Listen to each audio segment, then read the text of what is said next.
Not getting paid, it is your own fault. Ouch. That is perhaps the biggest entrepreneurial pill any of us have to swallow. Hey, bookkeepers, it's Trudy at Maven.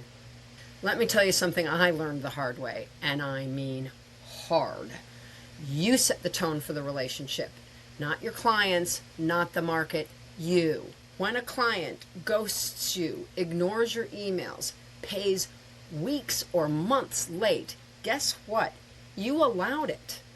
And I say that with love because I've been there. Like most newbies, I started out being very generous. My invoices are marked due on receipt, but my follow through literally said, pay what you can, when you can, that's fine. I would go months with no payment activity from certain clients. Did I pause services, charge finance fees, enforce my own terms? Oh no. I had no backbone, so I let it slide. And in doing that, I taught them that my boundaries were optional.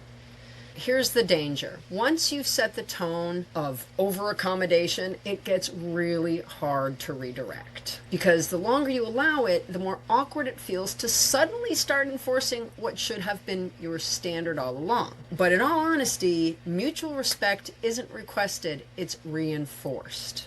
So, how do you reset the tone without nuking the relationship? Here's how I did it and how you can too.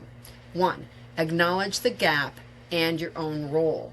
Say something like, I realize I've been way too lenient with our billing cycle, and that's on me, but going forward, I'll be sticking to my stated terms so that things stay clear and sustainable on both sides. That's how you communicate without blame. You're owning your part.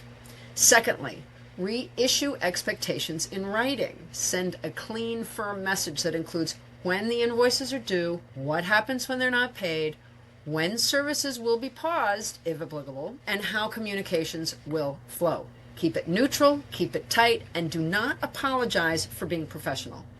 Number 3, follow through every time. They don't pay you, pause services. They ghost on a deliverable, stop the clock. That's not being rude, it's being responsible. You don't owe your clients flexibility that costs you sleep, cash flow, or peace of mind. Right now, audit your register. Who's regularly late to pay? Who's ignoring requests? Who's treating you like a vendor and not a partner? Pick one of them and start that reset right now with grace and firmness. Here's my final thought. Mavens don't chase respect. They command it by enforcing standards without apology. Because how clients treat you is how you trained them to. It's not too late to retrain. Start now. Watch episode 35, Commanding versus Demanding Respect, and then watch for episode 85. That one's not released yet, but that one is called Too Nice Equals Too Stuck. Both episodes segue really well with this exact topic. And up next, Passion versus Drama. You absolutely can and should be very passionate about your practice, but can you do it without adding drama? 100% you can, and we've got you, because no one needs drama in their business. Save that for Netflix. We'll see you there.